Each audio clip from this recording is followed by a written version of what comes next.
Hey guys, Happy New Year. As we close out 2024 and start 2025, I have made the decision to step away from my weekly stock picks and implement an auto investment strategy that will allow me to continue to grow the portfolio we've built together over the past 4.5 years while freeing up my time to pursue other ventures. I am wrapping up my senior year of high school in the coming months, and then I will be attending Indiana University this fall to pursue my undergraduate degree in finance at the Kelley School of Business with a minor in sports marketing and management.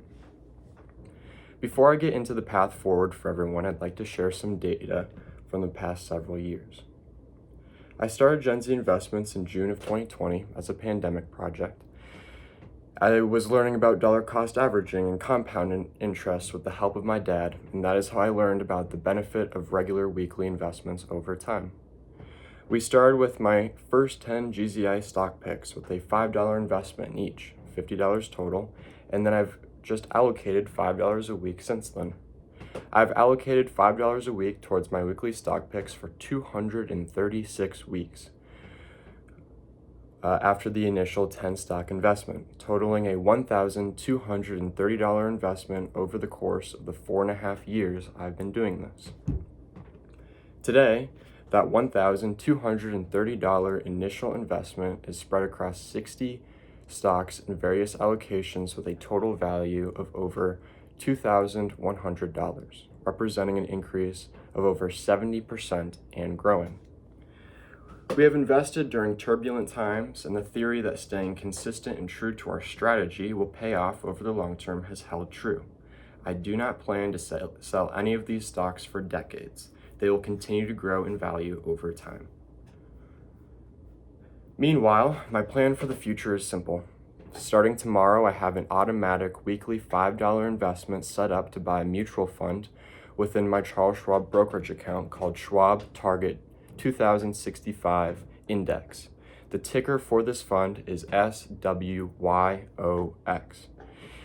If you have your brokerage account with Charles Schwab and you are my age, this is the one I'd recommend for the long term. I was born in 2007 and I will be 58 years old in 2065. That is significant because this fund starts off as mostly large company stocks like we have been buying in the GZI portfolio, and then over time, as we age, it becomes more conservative and shifts allocations in favor of less volatile investment options, such as bonds, money markets, and real estate. The trades are expense-free, and Charles Schwab charges less than 0.1% each year as their management fee, which is a great deal. As my income increases with age, I will increase my weekly allocation to this fund. If you're finding this page after I've concluded my journey, I'd encourage you to start from the beginning. My goal has been to introduce our generation to long-term investing using tools that allow us to participate for as little as $5 per trade. The information should be timeless, and the companies we chose along the way are built for continued long-term success. Finally, celebrate the success of our GZI portfolio with a shirt from gzistore.com. Thank you for joining me on this journey, and I wish you all the very best of luck going forward. Don't hesitate to reach out if you have any questions for me.